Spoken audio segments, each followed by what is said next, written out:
Cuttingnya siapa ya? Halo, cuttingnya siapa di sini?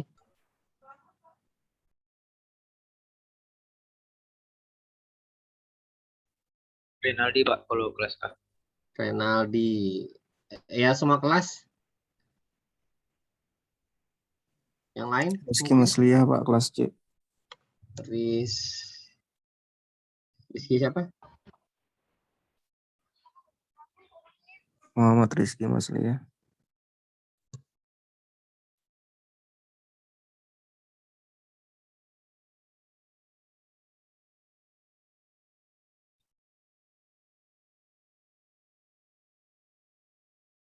Tolong yang jadi co-host temennya yang join di admit ya. Soalnya ini settingannya sepertinya harus waiting room gitu. Padahal udah saya rubah tadi.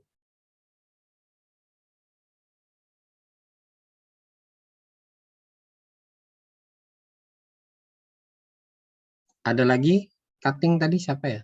Ada satu lagi kayaknya. Kelas B atau C gitu.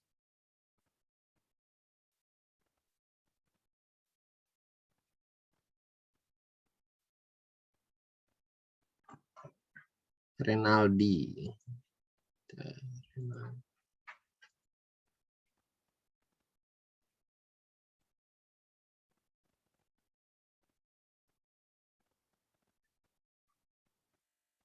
Tolong temannya yang ada di waiting room di admit ya. Oke, baik Pak.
Baik, Assalamualaikum warahmatullahi wabarakatuh. Selamat pagi.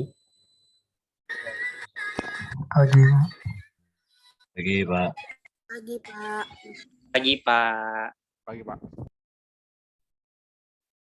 Sambil nunggu temennya yang lain, ini ada pulse. Tolong diisikan pulse-nya. Saya launch sekarang, harusnya udah muncul di layar Anda. Silahkan Anda isikan pulse.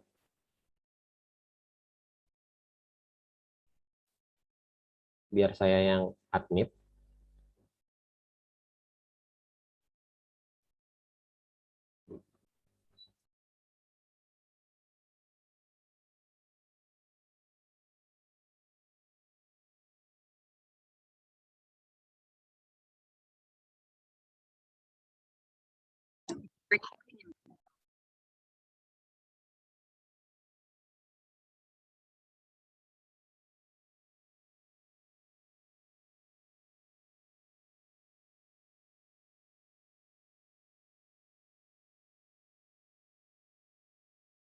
Buat yang baru bergabung, silahkan Anda ikuti poll-nya.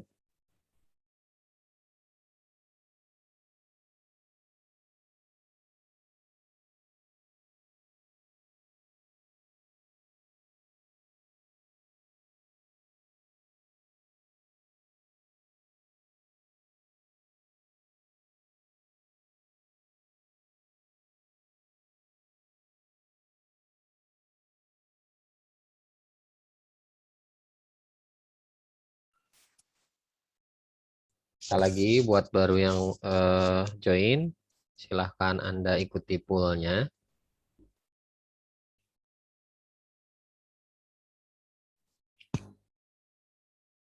Buat yang sudah selesai mengisikan pool,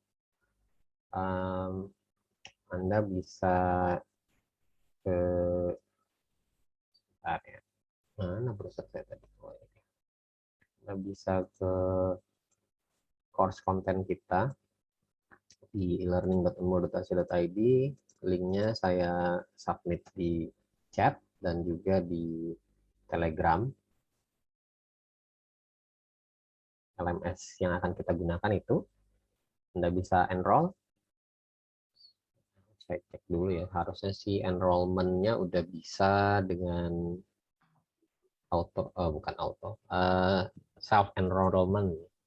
Harusnya sih udah bisa. Saya cek dulu, ya sudah. Enrollment-nya udah bisa ya. Silahkan Anda enroll. Kemudian untuk materi belajar kita, materi belajarnya ada di situ, di e-learning kita itu. Jadi Anda nggak perlu repot-repot ya di sini. Ada di sini semua. Mau di-download silahkan, mau Anda pakai internet ataupun pakai ini ya, pakai browsernya itu Anda baca di situ ya juga silahkan. Nah, kita akan menggunakan buku dari ArcGIS. Bukunya menarik sebenarnya, easy juga buat dibaca dan diikuti, termasuk juga hand-on lab-nya juga ada di situ lengkap. Ada sekitar 10 chapter, termasuk juga beberapa lab yang bisa dikerjakan secara online. Nanti juga mungkin akan saya pilih bagian-bagian tertentu saja yang bisa digunakan secara online. Kalau dipaksakan dengan menggunakan ArcGIS desktop atau yang berbasis offline, khawatirnya pertama resource komputasi Anda nggak cukup. ArcGIS ini cukup besar dan ini juga ArcGIS lama. Kadang proses borrow license-nya itu juga bisa lama dan kadang gagal sehingga ArcGIS Anda invalid license-nya. Nah, sebenarnya kita punya jatah banyak ya. Kita punya jatah sekitar 300 license untuk ArcGIS, tapi baru terpakai sekitar 100-an lah gitu. Jadi bisa minta lagi sih sebenarnya kalau kurang sampai mungkin di atas 500 pun masih dikasih sama ArcGIS. Tapi semenjak ada ArcGIS online, saya lebih prefer dengan menggunakan ArcGIS online. Semua bisa dilakukan dengan browser, modalnya cuma browser, kemudian koneksi internet. Nah, Anda sudah bisa membuat sistem informasi sederhana, bahkan kompleks juga bisa dengan menggunakan ArcGIS online. Jadi orientasi kita udah pakai cloud base ya. Ngapain repot kalau kita bisa mendeliver hasil ataupun sistem informasi dengan cepat. Jadi itu bisa langsung benefitnya dirasakan oleh penggunanya atau oleh user. Jadi sekali lagi mungkin orientasi saya agak beda. Sekarang ini apa-apa harus cepat, kemudian bisa digunakan dan berguna tentu saja. Sehingga era cloud ini cukup membantu untuk hal tersebut. Ya, kita tidak kerepotan untuk mendeploy-nya di server, kemudian nunggu waktu deploy dan segala macamnya, itu ribet lah kalau menurut saya. Jadi kalau ada cara yang lebih sederhana, efektif, kemudian juga manfaatnya bisa langsung dirasakan, kita tempuh jalan itu. Nah, yang jalan jangka panjangnya juga sebaiknya juga dipikirkan. Tapi untuk sementara itu dulu ya. Maksudnya kita penggunaannya yang cloud based. Kemudian untuk buku, Anda bisa pakai yang ini. Ini langsung di webnya. Linknya saya taruh di sini. Anda bisa gunakan yang link paling bawah ini. Kemudian kalau mau Anda download juga boleh, tinggal di download. Isinya PDF, interaktif PDF ya. Anda bisa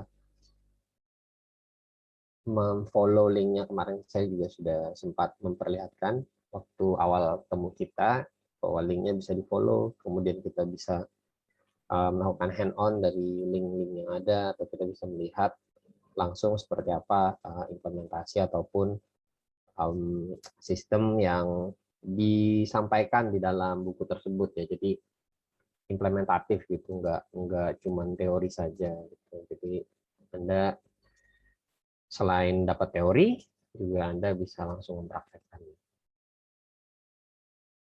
Oke, saya ganti share-nya dulu. Kita ke pengantar untuk GIS dulu. Sebentar, saya mau cek pulse kita. Pulse-nya 91 dari 96. Tolong pulse-nya dilengkapin yang baru join.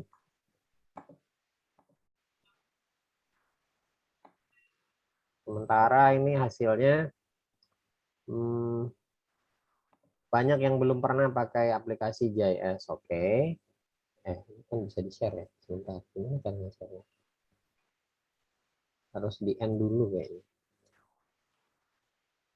Ini harus di-end dulu. Saya bacain aja deh. Banyak yang menjawab belum pernah menggunakan aplikasi GIS. Ini yang di-highlight yang belum aja ya. Sekitar 78% nggak pernah pakai aplikasi GIS.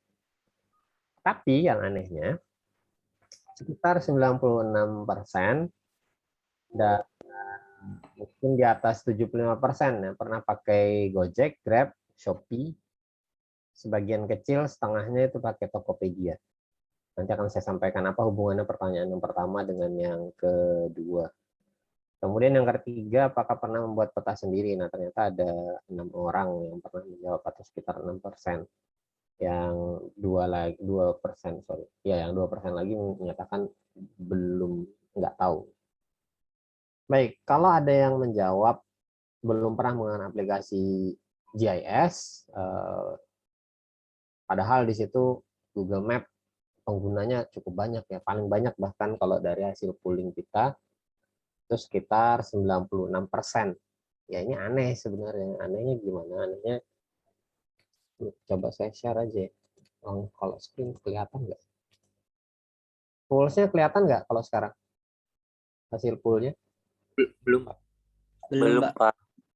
Belum terlihat. Belum, Pak. Belum, Mbak. Iya, padahal sudah saya share. Ini bisa di-share.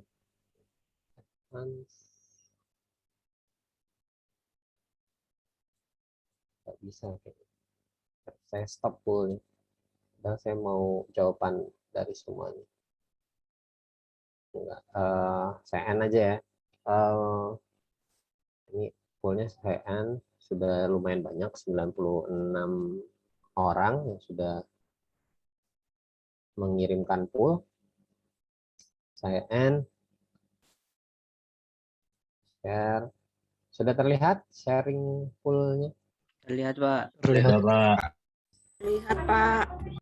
Nah, di situ Anda lihat bahwa ternyata banyak kan yang belum pernah pakai aplikasi GIS. Padahal kalau dilihat di Google Map, Gojek, Grab, Shopee, dan sebagian setengah dari jumlah yang mengisikan pool itu menggunakan Tokopedia.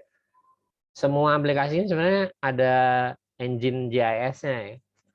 Ada engine GIS-nya, walaupun engine-nya itu sederhana. Atau juga ada mungkin beberapa kayak aplikasi ride hailing, Gojek, Grab itu termasuk aplikasi ride hailing, Shopee, Tokopedia itu termasuk aplikasi e-commerce atau istilahnya marketplace ya, marketplace atau e-commerce. Google Map dan Waze ya benar-benar aplikasi map dua-duanya. Ya cukup aneh kalau misalkan Anda merasa nggak pernah pakai aplikasi GIS, sedangkan Anda pernah menggunakan aplikasi-aplikasi yang saya masukkan ke dalam pool. Ini sebenarnya yang dua di atas itu udah pasti aplikasi GIS. Sedangkan yang dua lagi di bawah, Gojek, Grab, ride hailing, ini menggunakan engine GIS-nya untuk location dan untuk menghitung jarak dan beban yang harus ditempuh kendaraan selama di jalan. Makanya kalau Anda pesan kan di situ nanti ada informasi tentang berapa lama pesanan Anda bisa datang. Atau terkadang Anda bisa lihat, kalau dulu sih seingat saya kita bisa lihat jalur yang dilewati itu macet atau enggak ya. Warnanya akan berubah jalurnya dari hijau ke kuning, kuning ke jingga, jingga ke merah. Kalau sudah merah itu berarti macet.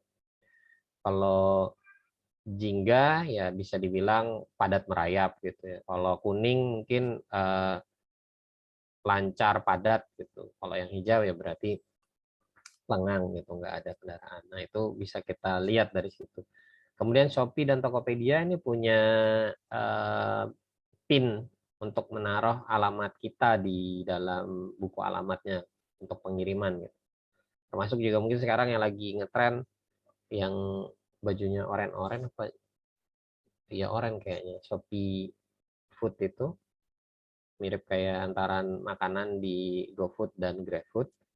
Ya itu juga sebenarnya jalur juga ya dipakai di situ. Jadi Shopee ini agak mulai bergerak ke arah yang lain gitu. Tapi kalau Tokopedia dia akan kayaknya konsisten cuma untuk di dalam uh, dalam ini aja ya, e-commerce.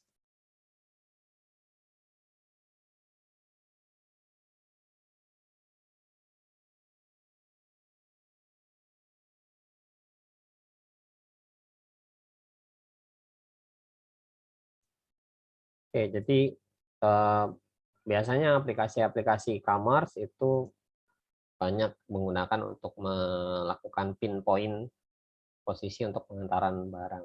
Jadi sebenarnya aplikasi ini kalau Anda sudah pernah pakai, Anda termasuk ke dalam nomor satu itu orang yang sudah menggunakan aplikasi GIS.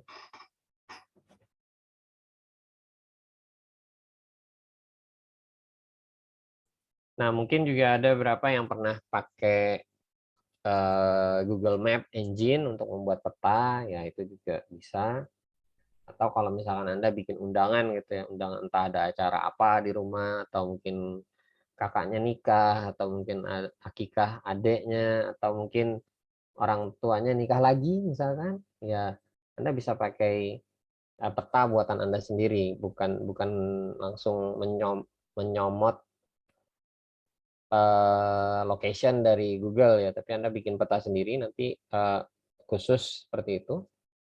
Begitu dibuka mungkin ada direction-nya di situ, ada atribut-atributnya. Nah, itu kita bisa sebenarnya meng-embed peta tersebut ke dalam undangan digital kita. Jadi kita bikin khusus peta sendiri pakai Google Map Engine, kemudian itu kita embed ke dalam undangan digital kita. Jadi terlihat eksklusif gitu, terlihat lebih keren, nggak kayak orang-orang mungkin kebanyakan cuman main comot koordinat tertentu dari Google Map kemudian di-embed ke dalam undangan gitu ya. Itu kalau anak IT nggak apa ya, nggak keren lah. Harusnya Anda bisa bikin map sendiri yang sederhana karena nggak susah, caranya sangat mudah. Kemudian map yang Anda buat, Anda embed ke dalam undangan digitalnya. Nah, itu baru anak IT atau anak sistem informasi. Baik, kita lihat ke slide. Nah, mungkin banyak yang bertanya-tanya, apa sih sebenarnya GIS itu? Jadi, kalau Anda belajar sistem informasi, sebenarnya GIS ini adalah turunannya, jadi lebih spesifik. Jadi, kalau misalkan Anda sudah pernah belajar sistem informasi, ya big picture-nya atau induknya SI gitu. Kemudian turunan-turunannya ya banyak gitu ya. Turunan-turunannya banyak. Salah satunya adalah GIS. GIS. Ya mungkin juga Anda pernah dengar Executive Information System, ACE, atau bisa juga dibilang sistem pendukung keputusan. ACE itu sebenarnya juga sistem pendukung keputusan. Ya. Ada Executive Dashboard, istilah lainnya. Atau business intelligence bisa juga masuk dalam situ, atau yang sekarang lagi ngetren namanya visualization, data visualization atau visualization dashboard. Macam-macam sih istilahnya, tapi biasanya mengacu ke hal yang sama. Mungkin juga ada sistem informasi manajemen di sini. Nah, biasanya kadang modelnya nggak kayak gini. ACE ini lebih spesifik, dia ada di sini lebih spesifik lagi.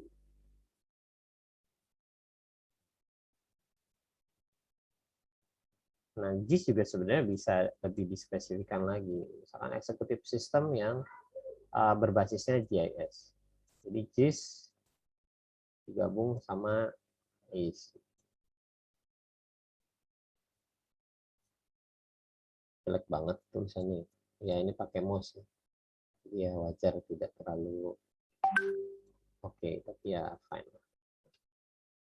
Jadi kita bisa membuat decision support system ataupun dashboard untuk mengambil keputusan dengan menggunakan GIS ya. Maksudnya kita mengambil keputusan sederhananya gini, kita mau bikin lokasi untuk bukan mitigasi, lokasi untuk pengungsian bencana banjir gitu ya di Samarinda. Nah, kita bisa memanfaatkan JIS sebenarnya untuk itu. Kita bisa memanfaatkan platform JIS, termasuk juga mungkin ada data-data yang diambil dari sistem pengambil keputusan gitu, dipadukan, nanti kita bisa pertama mungkin menentukan titik terbaik orang-orang bisa mengungsi. Ya, titik terbaik termasuk mungkin di dalamnya ada ketersediaan makanan, karena kan orang pasti mengungsi itu yang pertama aman dulu dari bencana, yang kedua pasti setelah aman ya dia harus makan gitu. Antara dua kan, kalau misalkan orang mengungsi itu kalau dia nggak mati karena bencana, yang kedua dia mati karena kelaparan gitu. Jadi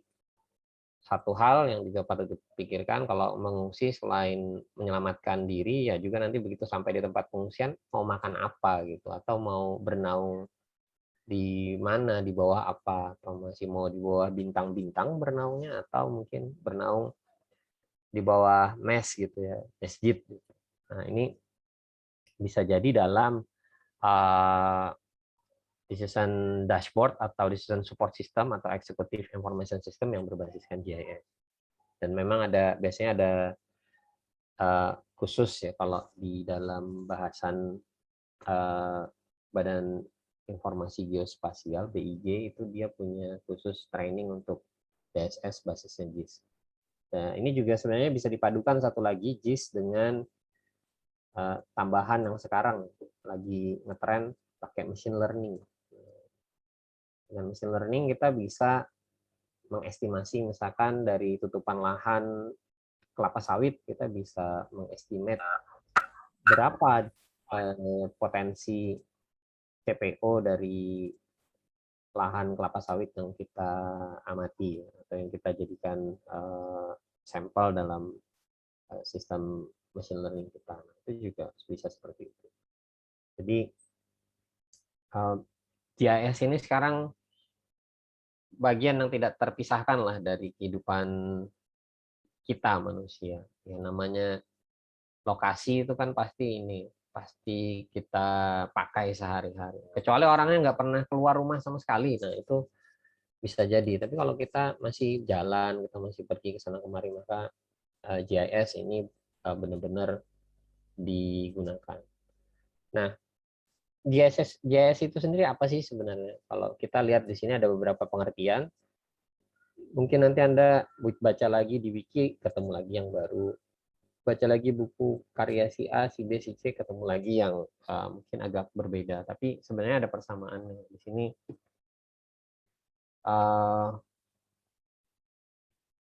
Yang mengacu hal yang sama itu adalah sesuatu yang terkait dengan posisi di permukaan bumi. Jadi ini adalah kata kuncinya sebenarnya. Jadi kata kuncinya segala ilmu yang terkait dengan posisi atau koordinat yang ada di permukaan bumi. Nah, kalau kita mengacu pada pengertian Esri ini menyatakan bahwa GIS ini berupa framework untuk mengumpulkan, mengelola, dan menganalisa data. Ya, data di sini sebenarnya arahnya kepada data-data koordinat ataupun posisi di muka bumi. Kalau dari National Geographic, dia menyatakan bahwa GIS merupakan sistem komputer yang mengcapture atau mengambil, menyimpan, melakukan pengecekan, dan menampilkan data yang berhubungan dengan posisi di atas permukaan bumi. Kalau kita lihat dari gislaunch.com, dia menyampaikan bahwa GIS merupakan salah satu cabang teknologi yang menggunakan fitur geografi dengan data tabular yang digunakan untuk melakukan pemetaan, proses analisa dan mengakses atau menilai atau memecahkan masalah-masalah nyata yang terkait dengan terkait dengan letak geografis lah atau permasalahan yang ada di permukaan bumi seperti itu. Nah, jadi kalau kita lihat GIS ini ya mirip mungkin dengan sistem informasi, komponen-komponennya ya ada orang, kemudian ada data, ada analisanya, ada hardware, kemudian ada software. Jadi komponennya kira-kira seperti itu sederhananya. Nah, hardware itu pasti dipakai. Kalau nggak ada hardware-nya, paling sederhana sih, bukan hanya hardware, listrik gitu ya. Listrik nggak ada, sudah. Anda nggak bisa ngapa-ngapain. Laptop habis baterainya, bye-bye. Handphone habis baterainya, mati gaya. PC habis, PC nggak dapat listrik dari PLN atau PLN-nya tewas, ya Anda juga nggak bisa ngapain. Jadi yang pertama mungkin listrik dulu kali ya, baru kemudian hardware. Ya, hardware tentu saja kalau untuk GIS tadi sudah saya sempat sebut di depan, kalau Anda banyak pakai peta-peta, Anda banyak melakukan analisa, Anda banyak melakukan rendering segala macam, tentu saja Anda perlu hardware yang cukup tinggi spesifikasinya. Dan ini juga saya selalu menyarankan kalau misalkan Anda orang-orang yang bergerak dalam sistem informasi, dalam IT, dalam computer science, nggak ada ruginya Anda berinvestasi membeli laptop atau PC itu yang gaming class gitu. Karena nanti akan banyak yang bisa Anda lakukan atau gunakan, bukan hanya bermain game ya. Saya bukan mengajarkan Anda main game gitu. Walaupun memang main game itu perlu gitu, tapi bisa lebih bermanfaat lagi kalau misalkan Anda menggunakan PC game ataupun laptop gaming Anda untuk menuntut ilmu dan bisa jadi dari situ juga untuk mencari uang. Jadi kalau Anda mau beli laptop atau PC, build PC, maka saran saya Anda bisa Anda bisa bisa berinvest untuk menggunakan PC gaming atau laptop gaming. Kenapa? Karena ya kalau dihitung dalam jangka panjang kemanfaatannya bisa lebih banyak, kemudian apa yang bisa Anda lakukan dengan PC gaming ataupun laptop gaming itu juga jauh lebih banyak, termasuk menggunakan software-software GIS dan juga data-data besar ataupun komputasi yang besar untuk proses di GIS. Jadi ya salah satu alasannya itu.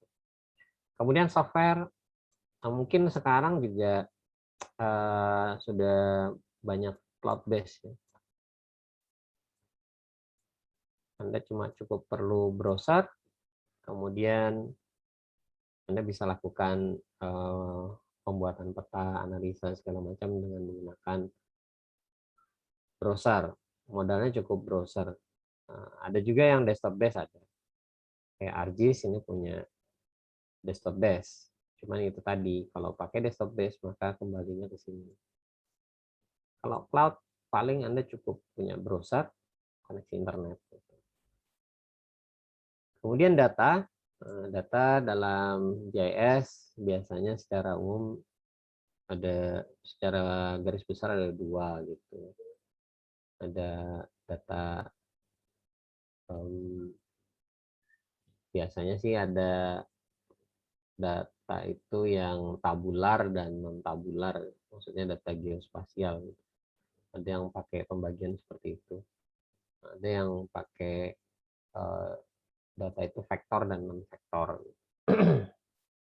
Nanti kita akan lihat data apa saja yang bisa kita muat. Kayaknya hampir semua data deh juga sekarang bisa dimuat ke dalam GIS ya.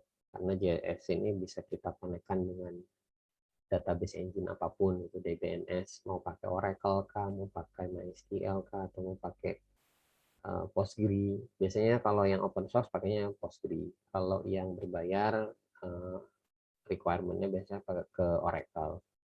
Nah, kalau kita udah pakai model seperti itu kan data bahkan dalam bentuk objek bisa kita store di situ. Ada yang nanya tahap kerja GIS dari input proses output. Nanti Anda akan lihat sendiri ya, seperti apa modelnya input, kemudian diproses dan di output. Tenang aja, akan ada hand-on.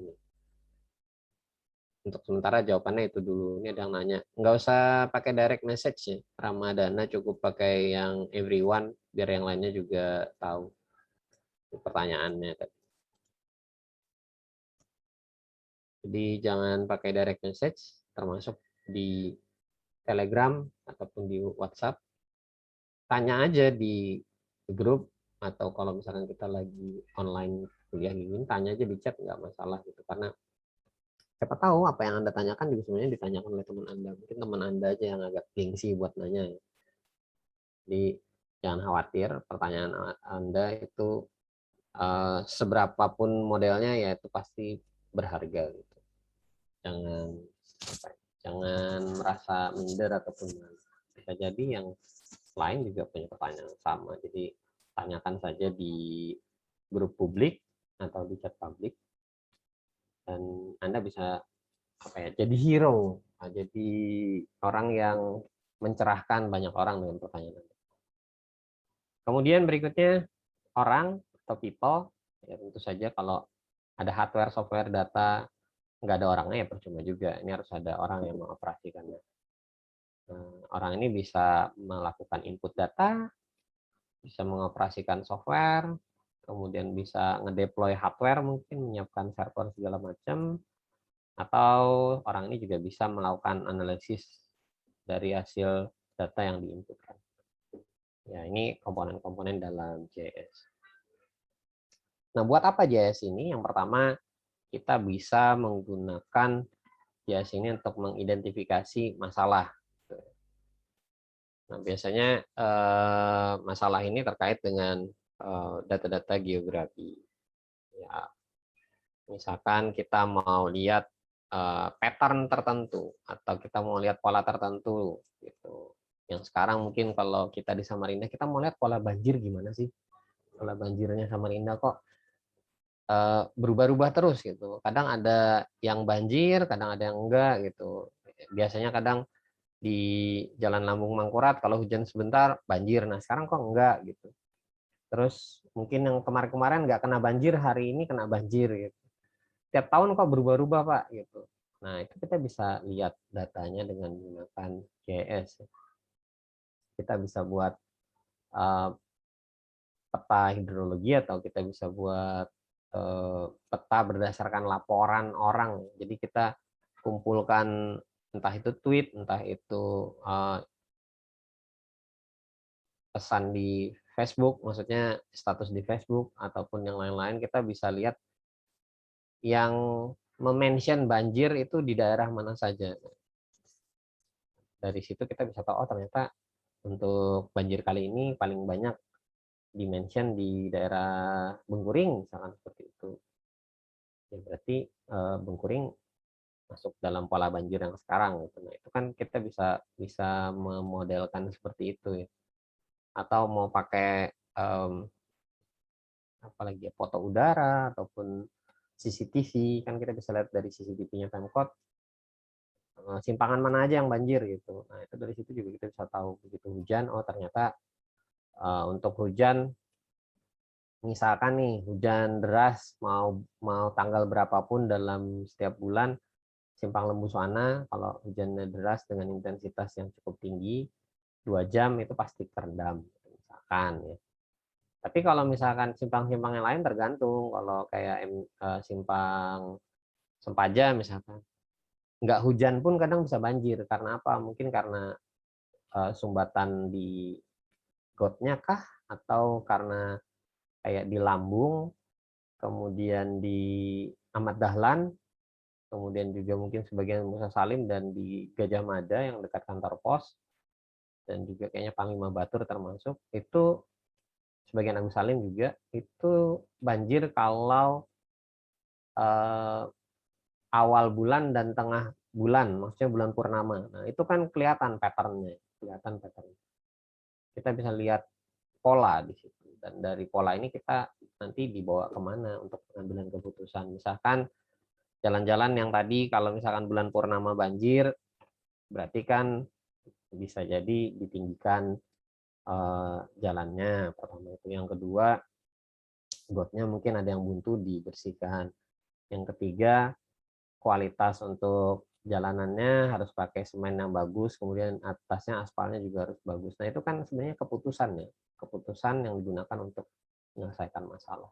Nah, kita bisa identifikasi problem-problem yang ada, kemudian kita bisa berikan solusi berdasarkan dari pattern ataupun data yang kita peroleh. Nah, kemudian kita juga bisa melakukan pengelolaan atau mitigasi. Misalkan ada bencana ataupun ada kejadian, bagaimana caranya kita merespon kejadian-kejadian tersebut. Nah, GIS ini bisa memberikan real time, informasi real time dan mendorong kita untuk sadar segera merespon itu. Ini ada salah satu sistem informasi geografi sederhana yang saya gunakan, yang saya kembangkan untuk membantu teman-teman di KPHP namanya. Itu kayak semacam UPTD di kehutanan yang bertugas untuk memadamkan kebakaran, juga di kepolisian juga ada. Biasanya itu ada beberapa ini, beberapa stakeholder gitu ya. Sebentar, saya coba lihatkan.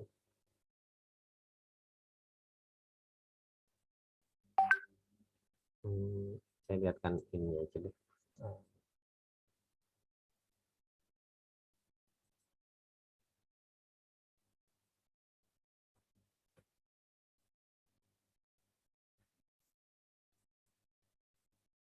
Nah, ini peta tentang hotspot, informasi hotspot.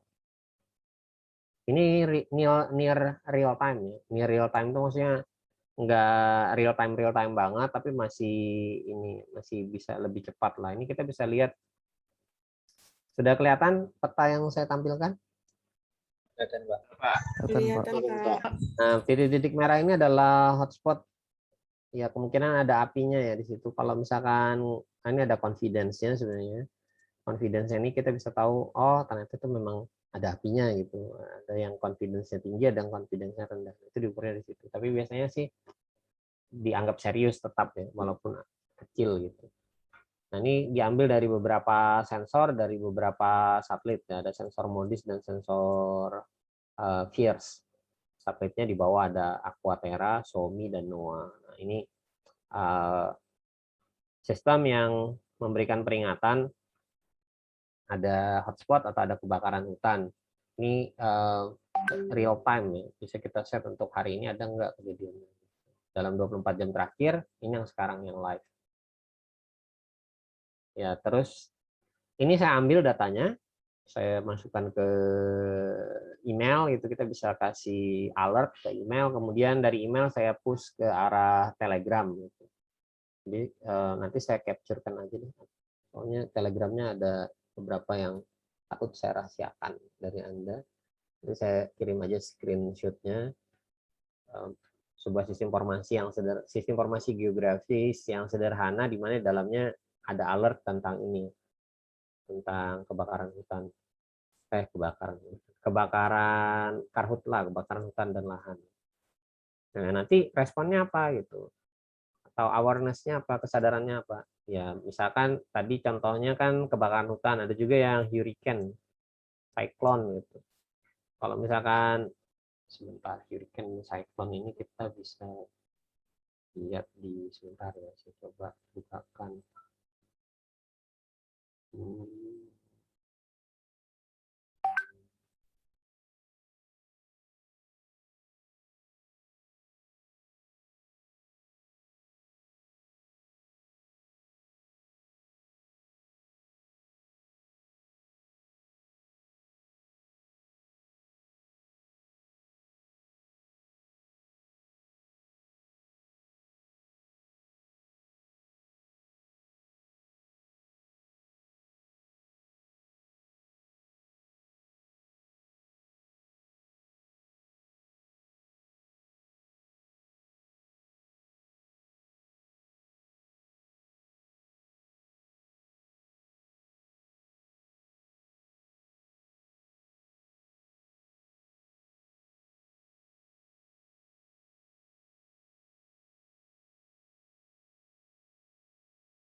Petanya sudah terlihat?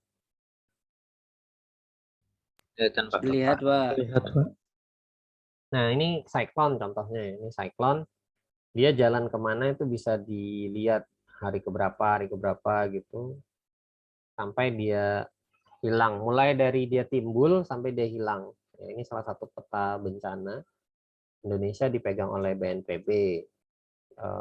Kebetulan saya juga punya loginnya untuk akses ini. Ini yang publik ya, Anda bisa akses kalau yang publik. Kemudian juga kita bisa lihat peta disaster ataupun bencana yang ada di Indonesia dan potensinya juga, misalkan ada siklon terbentuk gitu, biasanya yang sering siklon itu dari arah-arah Filipina ini sering ke arah Indonesia. Nah itu biasanya ada peringatan gelombang tinggi, kemudian ada peringatan cuaca ekstrim, misalkan sering hujan seperti sekarang. Nah ini tumben-tumbenan nggak ada informasi kenapa seminggu terakhir Samarinda sering hujan. Biasanya itu ada gitu.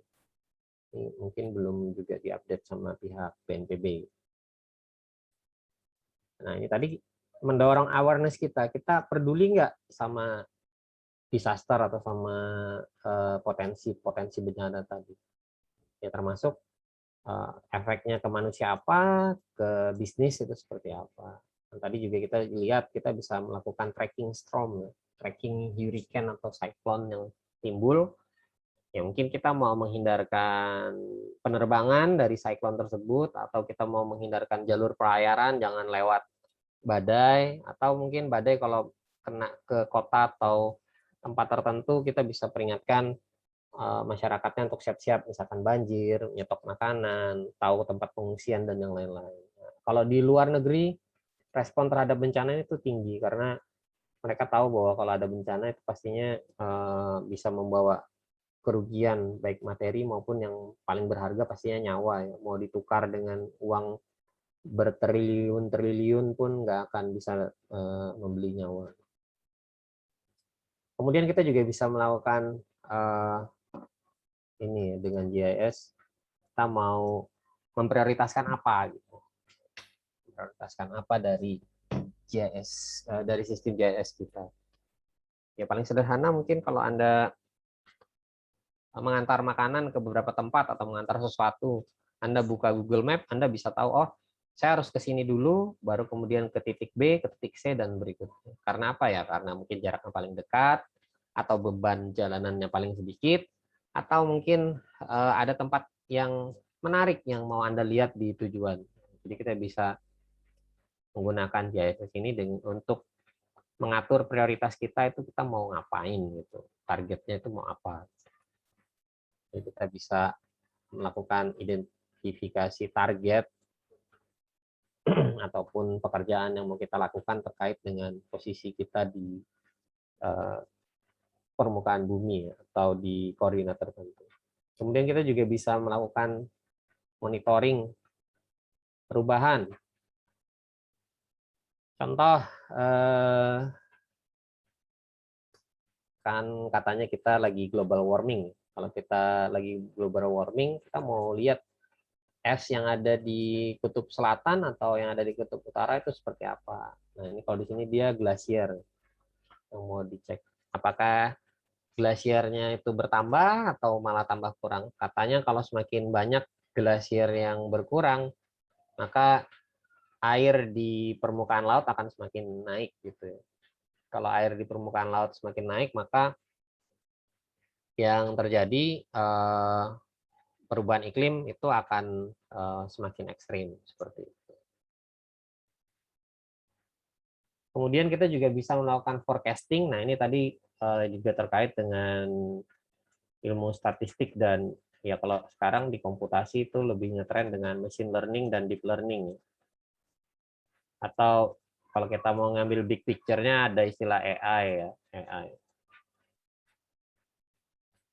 Nah, ini AI yang digunakan di dalam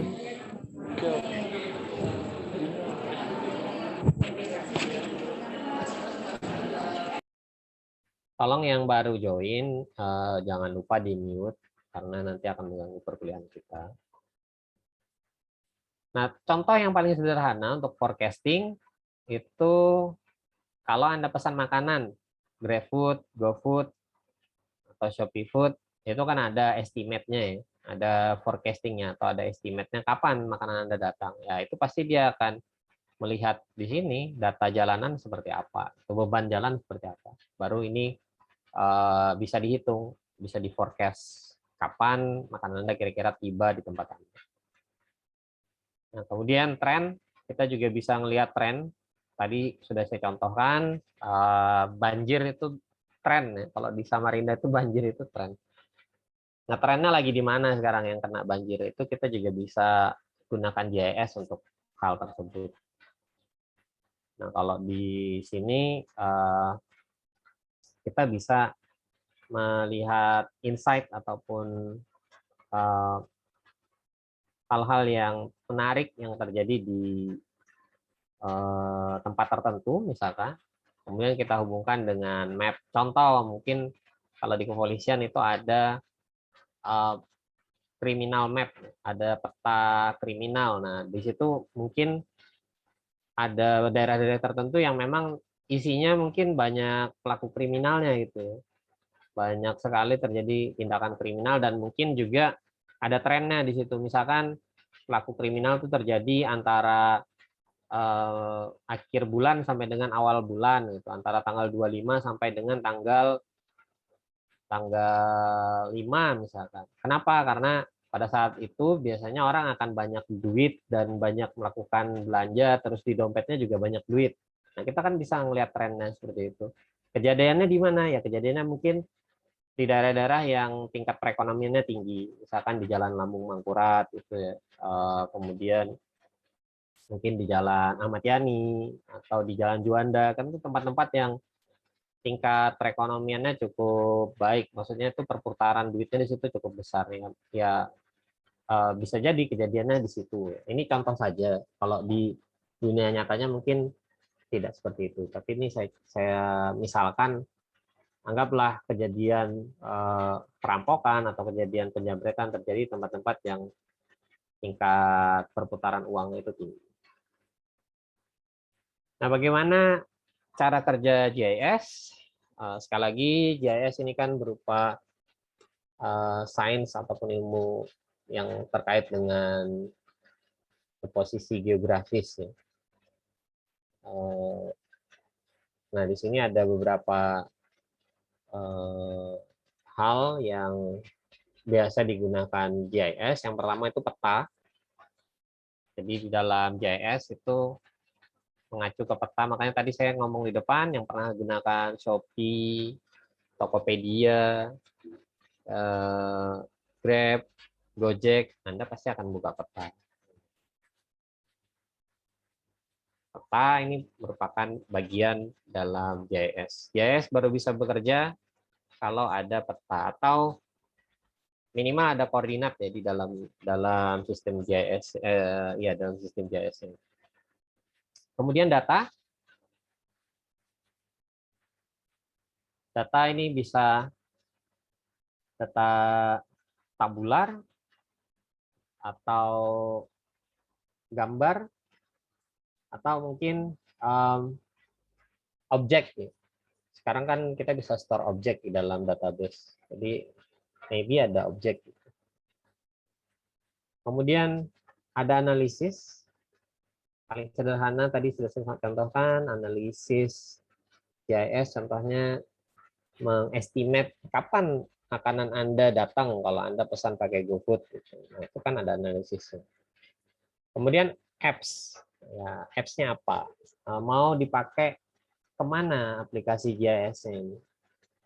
Mau ke mobile apps kayak Gojek, kemudian Grab, itu kan sebenarnya mobile apps semua. Atau mungkin dalam bentuk desktop dan web browser seperti yang Anda lihat tadi punyanya ini ya, punyanya TDC atau punyanya NASA.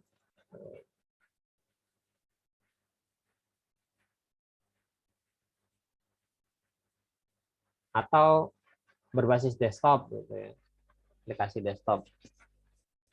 Ya, itu terserah yang buat aplikasi GIS ini mau diarahkan kemana. Tapi sekarang rata-rata kan basisnya ini. Basisnya web browser dan mobile. Apa saja manfaat dari JS tadi sudah saya sebutkan. Contohnya kita bisa merespon kalau ada bencana atau natural disaster, bencana alam. Kita bisa memprediksikan maupun kita bisa melihat arah terjadinya bencana dan melakukan mitigasi terhadap bencana tersebut. Kemudian kita juga bisa menjadikan JS ini untuk sistem pendukung keputusan untuk pemerintah misalkan.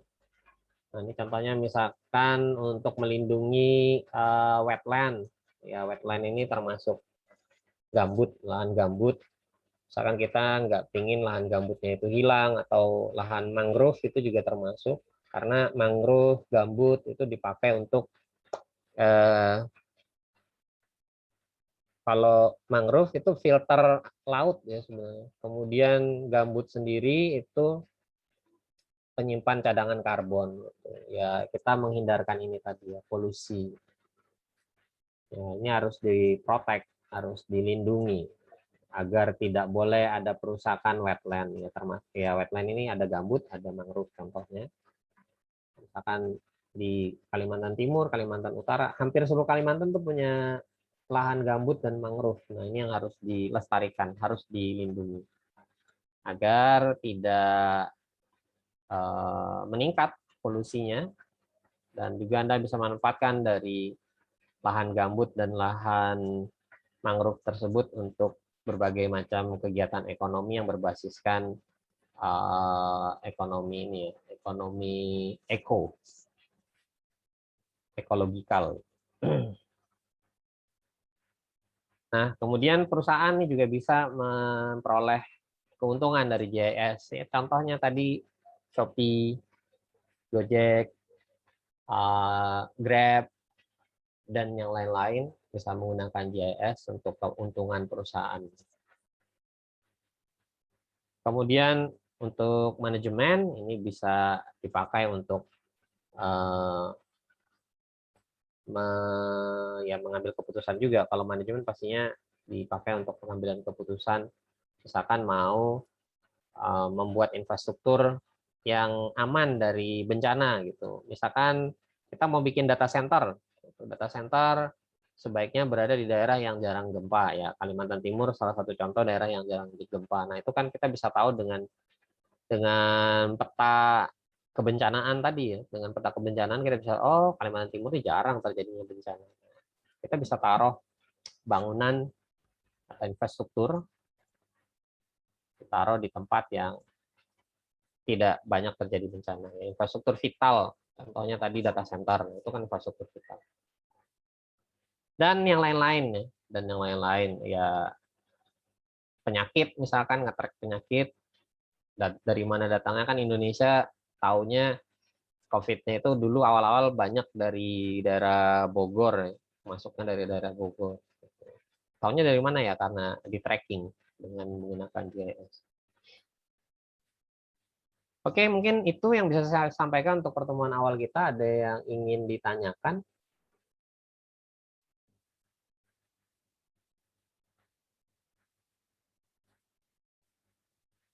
Boleh tanya di chat atau di grup Telegram. Yang mau ditanyakan? Kalau tidak ada, Yang proses tadi, Pak, yang proses outputnya gimana, Pak? Nanti Anda akan belajar dengan sendirinya. Kalau sudah praktek nanti akan tahu. Oke, yang lain?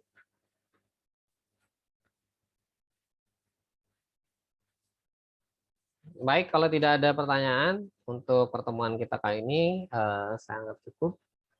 Atas perhatian dan kerjasamanya saya ucapkan terima kasih. Assalamualaikum warahmatullahi wabarakatuh. Selamat pagi. Waalaikumsalam. Waalaikumsalam.